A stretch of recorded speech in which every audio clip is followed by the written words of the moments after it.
Assalamualaikum. Hari ini kita nak buka tabung sedekah subuh 40 hari. Ni ke 960 hari. Dan 960 hari kita buat, setiap 40 hari kita akan keluarkan. Ni insya-Allah kita akan pergi berkongsi duit raya pada anak-anak Tafiz dengan anak rumah yatim. Anak Tafiz di Bukit Gerombak dengan rumah anak yatim di Muju Jelawat. Kita buka sedekah subuh 40 hari. Ni ke 960 hari. Kita buka. Bismillah.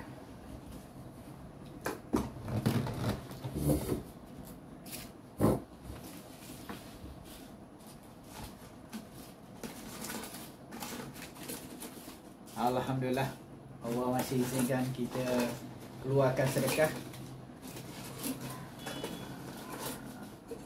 Allah bagi masa lagi untuk kita merasai bulan puasa tahun ni. Alhamdulillah, Allah bagi peluang untuk kita merasai lagi bulan puasa untuk tahun 2025. Kita kira sedekah subuh ni seronok. Kita setiap hari kita sedekah subuh, kita sentiasa ingatkan umat.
Cukup 40 hari. Alhamdulillah. Setiap hari kita berkongsi, kita sedekah subuh. Kita selalu fikirkan pasal umat. Siapa yang tak buat sedekah subuh dia rugi. Siapa yang nak temui keajaiban dalam kehidupan dia, sedekahlah subuh. Sedekah ni jangan tunggu kaya, tapi sentiasa buat. Sebab hidup ni tak tahu berapa lama lagi. Siapa yang tak bersedekah rugi. Hidup ni, sedekah ni umpama saham. Kita usaha dengan Allah, yakin dengan Allah, keluarkan. Banyak manfaat. Allah bagi kesihatan, Allah bagi keselamatan. Dikatakan sedekah ni musibah tidak mendahului sedekah. Maknanya siapa yang sedekah, dia macam ambil insurans dengan Allah. Tapi banyaklah pengalaman hidup saya. Setiap bulan balik Kelantan, dah 15 tahun, daripada 2010 sampai sekarang, setiap bulan Allah izinkan balik untuk ziarah mak saya. Setiap bulan juga kita buat agihan bantuan 15 keluarga. Mana sahabat boleh layan channel saya dalam YouTube, IN10 Muslim. Dalam tu kita ada buat misi bantuan 15 keluarga ke Tafiz, ke rumah yatim dengan 5 keluarga orang susah. Ataupun kita buat latihan memanah dalam Utara Negara. Kita buat belajar seni meniaga barang Kelantan, apa saja, madu lebah, madu kelulut, sundir daging, apa saja barang Kelantan lah, apa saja yang nak, apa saja. Lepas tu kita ada jual air 7 herba. Alhamdulillah Allah izinkan saya dah 25 tahun tanpa cuti sakit. Allah bagi. Jadi kita bersyukur. Jaga kesihatan.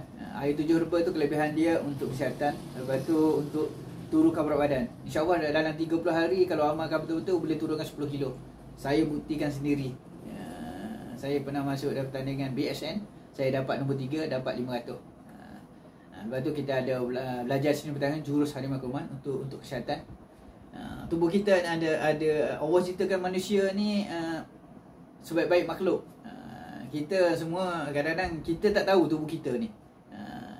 Jadi kita kena tahu apa tubuh kita, apa kelebihan. Sebenarnya kadang-kadang kesembuhan penyakit-penyakit tu ada pada tubuh kita sendiri. Kita kena. Lepas tu kita ada masakan. Masak apa sajalah. Ada buat ayam panggang anak dara. Macam-macam lah. Boleh layan channel saya dalam YouTube ada, di TikTok kan. I am semua Muslim, hidup dalam perjuangan. Umat Islam kalau tak berjuang hidup rugi. Di akhirat nanti kita nak jawab apa dengan Allah. Setiap umat Islam dia mesti ada peranan masing-masing. Setiap orang tu Allah bagi kelebihan dengan kekurangan. Setiap manusia ada kelebihan dengan kekurangan. Jadi guna kelebihan kita untuk manfaat orang ramai. Jadikan kekurangan kita sebagai kelebihan. Dan guna kelebihan untuk manfaat pada orang ramai. Hidup ni sebenarnya tiada siapa pun kekal atas dunia ni. Dia kaya ke, dia miskin ke, dia kuat ke, dia lemah ke, dia ada pangkat ke, dia tak ada pangkat ke, dia orang hormat ke, dia orang tak hormat ke. Hidup di dunia tak kekal. Di akhirat yang kekal. Jom kita hidup sunnah. I am semua Muslim, hidup dalam perjuangan. Assalamualaikum. Boleh layan channel saya dalam I am semua Muslim. Dalam YouTube ada, TikTok kan. Selamat berpuasa.